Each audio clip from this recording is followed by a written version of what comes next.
जय श्री राम। प्रभु, आप सबों ने श्री आनंद रामायण के पूर्ण कांड का पहला सर्ग का श्रवण किया। उसमें जो प्रसंग था वह था सोमवंशी राजाओं का हस्तिनापुर पर आक्रमण। श्री राम जी का महर्षि वाल्मीकि जी से इस विषय में पूछना।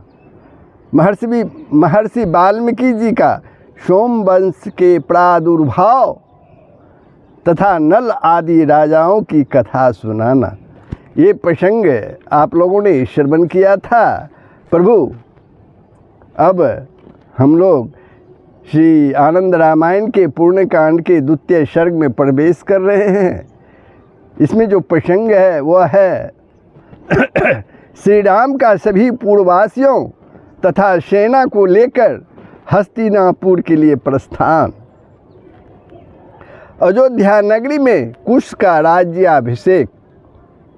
श्री राम द्वारा अयोध्या एवं सरजू को अपने एकांश रूप में पृथ्वी में ही रहने को कहना। श्री राम की हस्तिनापुर यात्रा का वर्णन, ये प्रसंग आप लोग श्रवण करेंगे। प्रभु, प्रसंग प्रारंभ हो उसके पहले आप लोगों से नम्र निवेदन है, यदि आपने वीडियो को सब्सक्राइब नहीं किया है तो अवश्य सब्सक्राइब कर दें। अगर वीडियो सब्सक्राइब करने में दिक्कत हो तो मेरा YouTube channel Sanatan Darshan with Dinesh को सर्च कर उसे सब्सक्राइब कर सकते हैं। साथ ही कमेंट भी करें, लाइक करें, शेयर करें। जय श्री राम। तो प्रसंग प्रारंभ होता है। महर्षि वाल्मीकि जी के मुख से भविष्यकालीन संपूर्ण राम कथा वर्णन सुनने के बाद श्री राम उन मुनि श्रेष्ठ वाल्मीकि जी से कहने लगे, हे प्रभु, आप सभी मुनिजनों को साथ लेकर हस्तिनापुर में अवश्य ही पधारें। तब मुनि श्रेष्ठ वाल्मीकि जी ने भक्त वत्सल श्री राम जी से कहा, ऐसा ही होगा। इस प्रकार कहा कि ऐसा ही होगा। उसके बाद श्री राम ने शीघ्र ही लक्ष्मण को बुलाकर उनसे कहा, सभी राज्यों में विराजमान राजकुमारों को यह पत्र लिखकर प्रेषित करो, यह पत्र लिखकर भेजो कि वे सभी अपने अपने राज्यों में अपने मंत्रीजनों को राज्य की देखभाल के लिए स्थापित कर अपनी अपनी सेना को साथ लेकर यहाँ आ जाएं। हे लक्ष्मण, इसी प्रकार का पत्र लिखकर तुम जम्बू द्वीप के श्रेष्ठ राजाओं तथा अन्य द्वीपांतरों के राजाओं के पास दूतों को भेज दो और दूतों से कहो कि वे उन्हें यहाँ आने के लिए कहे। तब लक्ष्मण ने श्री राम जी से जैसी आज्ञा प्रदान की थी तथास्तु कहकर वैसा ही किया। उसके बाद श्री राम जी ने सभा में विराजमान गुरु वाल्मीकि जी की उपस्थिति में ही प्रसन्नतापूर्वक लक्ष्मण से कहा, हे रघुकुल का भार वहन करने वाले लक्ष्मण, हे रघुकुल का भार वहन करने वाले लक्ष्मण, हमारे तंबू कनात आदि गृह के बाहर ले चलें। कल यात्रा का मुहूर्त है, अतः आदर से सेना को तैयार करें।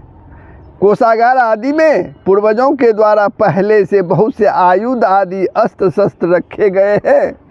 वे अब जीर्ण शीर्ण हो गए होंगे, उन्हें बाहर निकलवा कर ठीक ठाक करवा लें। अब उन्हें प्रयोग करने का समय आ गया है। अंतःपुर में जो स्त्रियां हैं उन्हें बाहर व्यवस्थित कर दो। अग्निहोत्र की सामग्री लेकर देवी सीता मेरे आगे आगे चलें।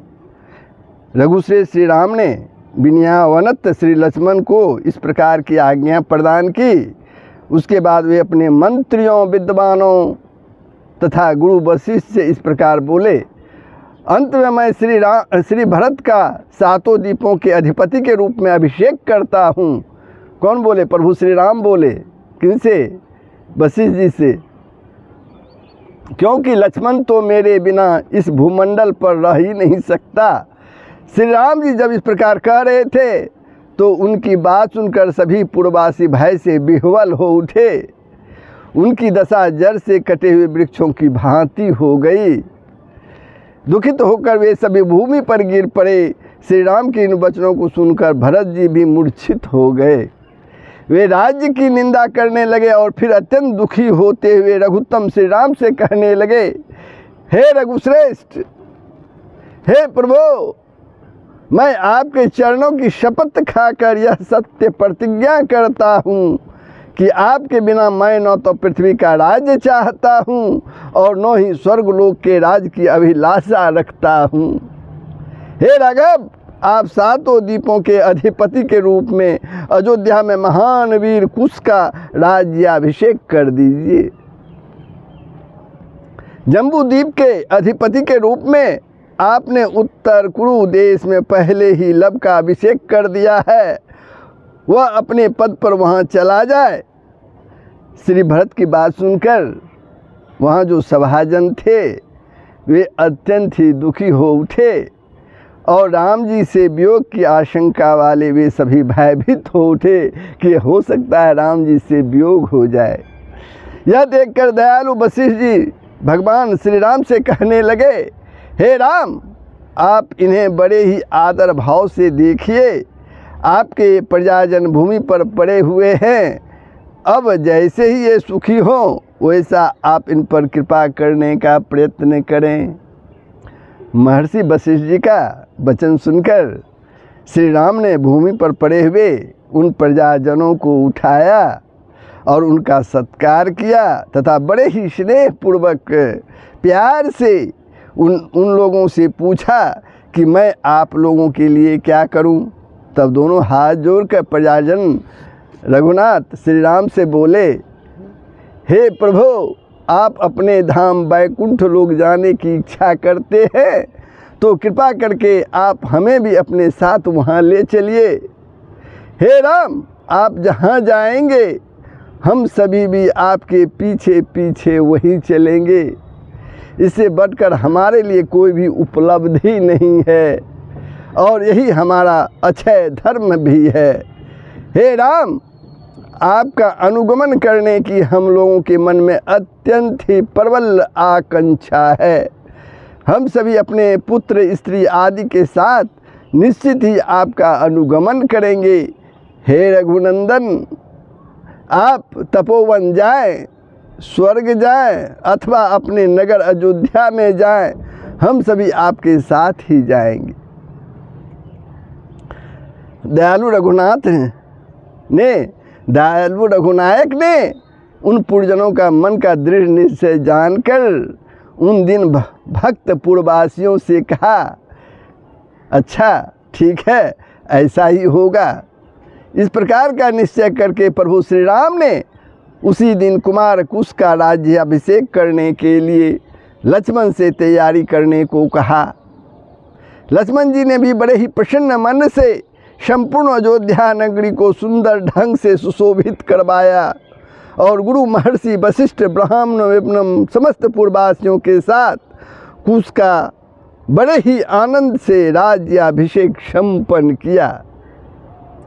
कुमार कुश के अभिषेक के समय अयोध्या के घर घर में महान उत्सव मनाया गया। श्री राम जी के अंतःपुर में अत्यंत आनंद हुआ। उस समय छत्र एवं चामर से सुशोभित सिंहासन रूढ़ राजकुमार कुश को अपने स्वामी के रूप में पाकर संपूर्ण प्रजाजनों ने बड़े ही आदर श्रद्धा भाव से उन्हें प्रणाम किया। उस समय राजकुमार कुश ने ब्राह्मणों को बहुत सारा धन प्रदान किया। प्रजाजनों ने सुंदर सुंदर वस्त्रों, अलंकारों एवं वाहनों को भेंट कर उनकी पूजा की। उसके बाद महाराज कुश ने भी समस्त प्रजाजनों का विधिवत प्रकार से आदर सम्मान किया। उसके बाद प्रभु श्री राम जी की आज्ञा से सुमित्रा पुत्र लक्ष्मण जी सीता सहित अंतःपुरी की सभी नारियों को विविध प्रकार के वाहनों में विराजमान कर नृत्य गीत एवं वाद्यों की ध्वनि के साथ नगर से बाहर ले आए। नगर से बाहर ले आए। स्वयं श्री राम जी ने भी अपने भाइयों तथा बंधु बांधवों एवं पुत्रों के साथ तथा सभी पुरजनों को लेकर अयोध्यापुर से बाहर को प्रस्थान किया। उस समय मुनिजन जय जय का घोष कर रहे थे। मांगलिक ध्वनियों के द्वारा प्रभु श्री राम का स्तवन हो रहा था। बंदी एवं मागध जन उनकी स्तुति गान कर रहे थे। भगवान श्री राम रथ पर विराजमान थे। उनके ऊपर सुंदर चंबड़ डुलाया जा रहे थे। इस प्रकार श्री राम ने बड़े ही आनंद के साथ यात्रा करते हुए निवास के लिए बने पटगृहों में प्रजाजनों के साथ प्रवेश किया। उसी समय समस्त पुरवासी जन अपनी अपनी स्त्रियों एवं बच्चों के साथ अयोध्या से बाहर निकल आए। वे सभी अपने पशुओं आदि को भी साथ ले आए। यहाँ तक कि अयोध्या नगरी के सभी पशु पक्षी आदि भी अयोध्या से बाहर निकल पड़े। उस समय अयोध्यापुरी में कोई भी प्राणी नहीं था। सारी नगरी सूनी हो गई। पवित्र अयोध्या नगरी की वही दशा हो गई जैसा कि हाथी के पेट से निकले कैथ फल की होती है।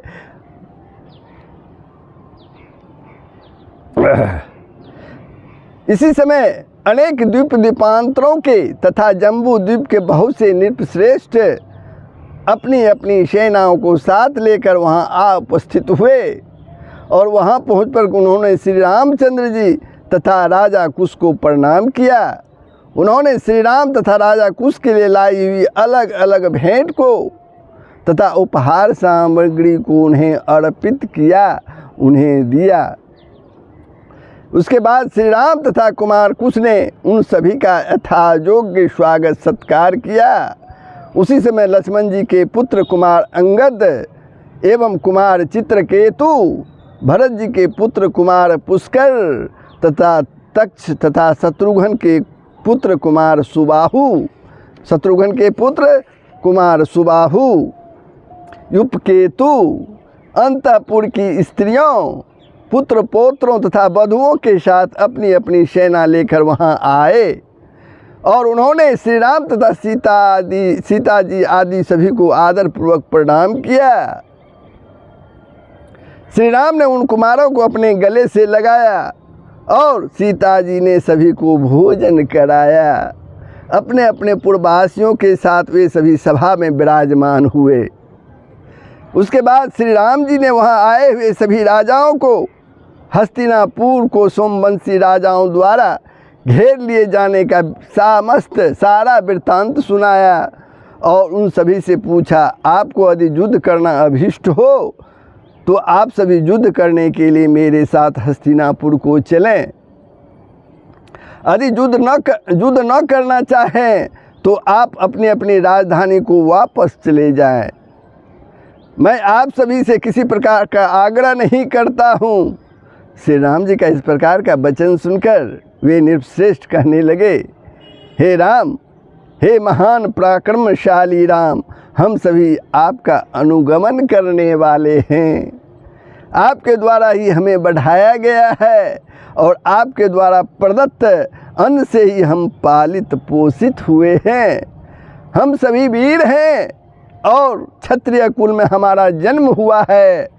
आपकी आज्ञा होगी तो हम संग्राम में अवश्य अपने पितृघातियों का वध करेंगे।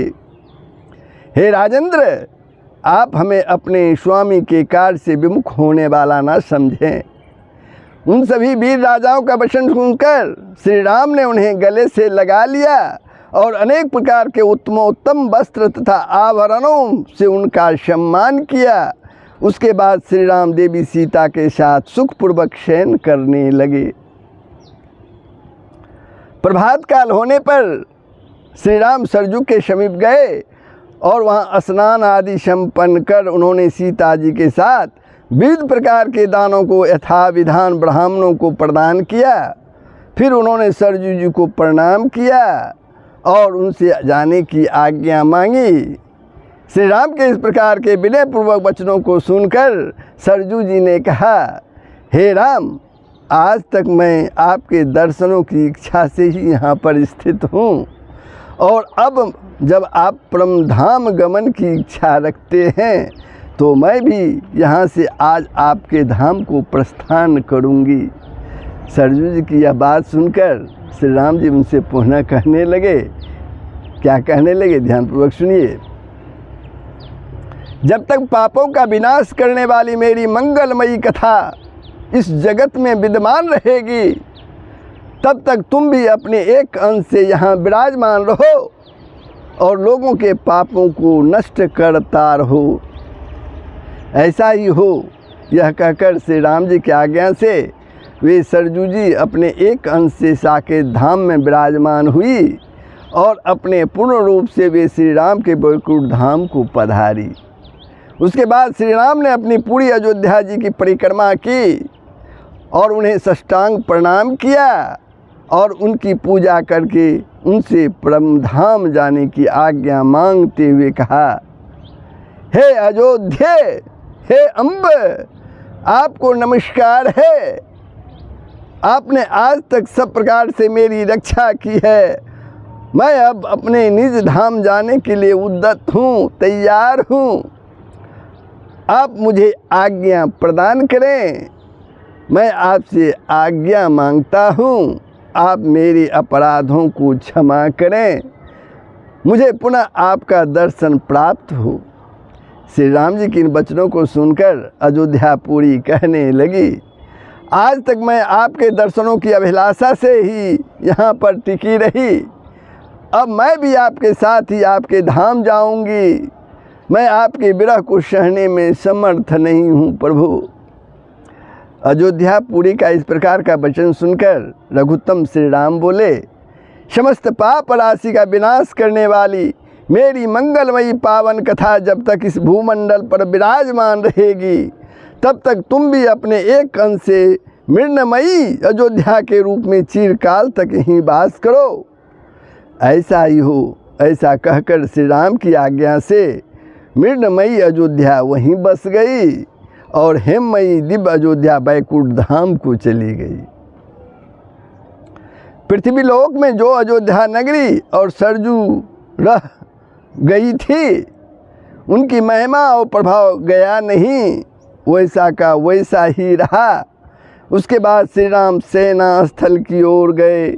उसके पास देवी सीता एक श्रेष्ठ हथनी पर विराजमान हुई।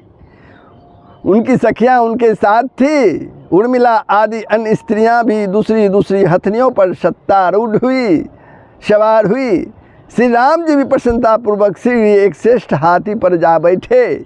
उसके बाद उन्होंने लक्ष्मण से कहा, हे लक्ष्मण, तुम पुष्पक विमान पर सभी पुरवासियों को बिठा दो और अपने भाइयों तथा पुत्रों आदि को अलग अलग श्रेष्ठ हाथियों पर आरूढ़ करो। स्वयं तुम एक उत्तम हाथी पर सवार होकर शीघ्र ही मेरे पीछे पीछे आओ। लक्ष्मण जी ने श्री राम की आज्ञा का पालन करते हुए वैसा ही किया। वहाँ जितने राजा महाराजा आए थे, जितने भी राजा महाराजा आए थे, वे भी विविध यानों में बैठकर, विविध सवारियों में बैठकर अपनी सेना को साथ लेकर श्री राम जी के साथ चलने लगे। सबसे आगे आगे रस्सी तथा कुदाल आदि लिए हुए कर्मकार चल रहे थे। उनके साथ में पत्थर काटने वाले, लकड़ी छीलने वाले तथा कुठार एवं टंक आदि औजारों को लिए हुए श्रमिक चल रहे थे। उनके पीछे एक अत्यंत विशाल श्रेष्ठ हाथी चल रहा था, जो पताका ध्वज आदि से सुशोभित था।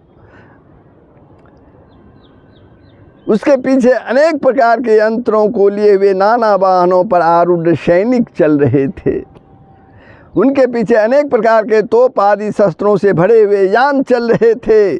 उसके पीछे घोड़ों पर सवार भट्ट लोग चल रहे थे, जो अनेक प्रकार के वाद्यों को बजा रहे थे।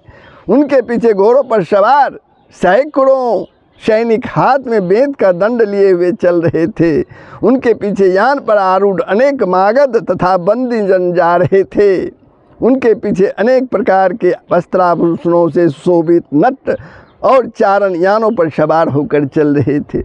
उसके बाद काष्ठ की पालकियों में सवार नर्तकियों नर्तकियाँ मार्ग में अनेक प्रकार के नृत्य गीत आदि प्रस्तुत करती हुई सुखपूर्वक चल रही थी। उनके पीछे श्री राम जी के घोड़े चल रहे थे, जो अनेक प्रकार के आभूषणों आदि के द्वारा सजाए गए थे। उनके पीछे पुरुषों का वेश बनाए हुए युवावस्था वाली श्रेष्ठ स्त्रियां चल रही थी, जो हाथों में शस्त्र धारण किए हुए थी। वे अनेक अलंकारों से विभूषित थी। उन्होंने अपना मुख वस्त्र आदि से ढक रखा था और घोड़े आदि अनेक वाहनों पर वे बैठी हुई थी। उनके पीछे पीछे सजावट किए हुए वीर सेवक चल रहे थे, जो हाथों में दंड लिए हुए थे। इन सभी के पीछे श्री रामचंद्र जी थे और उनके पीछे लक्ष्मण जी जा रहे थे। उनके पीछे भरत जी, उनके पीछे शत्रुघ्न तथा उनके पीछे कुमार लव और कुश चल रहे थे। उनके पीछे लक्ष्मण पुत्र अंगद और चित्रकेतु, उनके पीछे भरत पुत्र पुष्कर तथा तक्ष तथा उनके पीछे शत्रुघ्न पुत्र सुबाहु और उपकेतु जा रहे थे। उन सब के बाद में देवी सीता, उर्मिला, भरत जी की पत्नी मांडवी तथा शत्रुघ्न पत्नी श्रुति कीर्ति अपनी अपनी बहुओं को साथ लेकर क्रम से यात्रा कर रही थी। उनके पीछे शिविकाओं पर यानी पालकियों पर सवार होकर सभी मंत्रीगण जा रहे थे। उसके बाद पर्वतों के समान विशाल शरीर वाले करोड़ों बानर चल रहे थे। उसके पीछे श्रेष्ठ हाथियों पर आरूढ़ होकर नृपगण यानी राजा लोग जो थे वे सब चल रहे थे। उनके पीछे उन राजाओं की सेनाएं घोड़ों पर सवार होकर चल रही थी। उनके पीछे यंत्रों आदि से भरी हुई बैलगाड़ियां और फिर तोप, खड्ग तथा ढाल आदि अस्त्र शस्त्रों से लदी हुई बैलगाड़ियां जा रही थी। उसके पीछे पीछे अनेक श्रेष्ठ हाथी अनेक वाद्य ध्वनि के साथ चल रहे थे। उनके पीछे सुवर्ण से लदे हुए ऊंट और उनके पीछे गधे तथा खच्चर चल रहे थे। इस प्रकार से रास्ते भर चंबर डुलाए जाते हुए प्रभु श्री राम यात्रा कर रहे थे। पालकी में विराजमान देवी सीता पालकी की झालरों से उन्हें देखती हुई जा रही थी। मागध, सुत एवं बंदी जनों द्वारा स्तुति गान के साथ भगवान राम जी धीरे धीरे आगे बढ़ रहे थे। तब गुरु रामदास जी अपने शिष्य विष्णुदास से बोलते हैं, पूर्व में यात्रा कांड में मैंने जिस प्रकार से श्री रामचंद्र जी के एवं सेना के पड़ाव तथा आवास स्थलों का वर्णन किया था, ठीक उसी प्रकार की संरचना यहाँ भी की हुई थी। तो बंधुओं, ये प्रसंग यहीं समाप्त होता है। कैसा लगा कमेंट के माध्यम से अवश्य बताएंगे, शेयर करेंगे, लाइक करेंगे। जय श्री राम। सबका कल्याण होगा, पूरे विश्व का कल्याण होगा। जय श्री राम।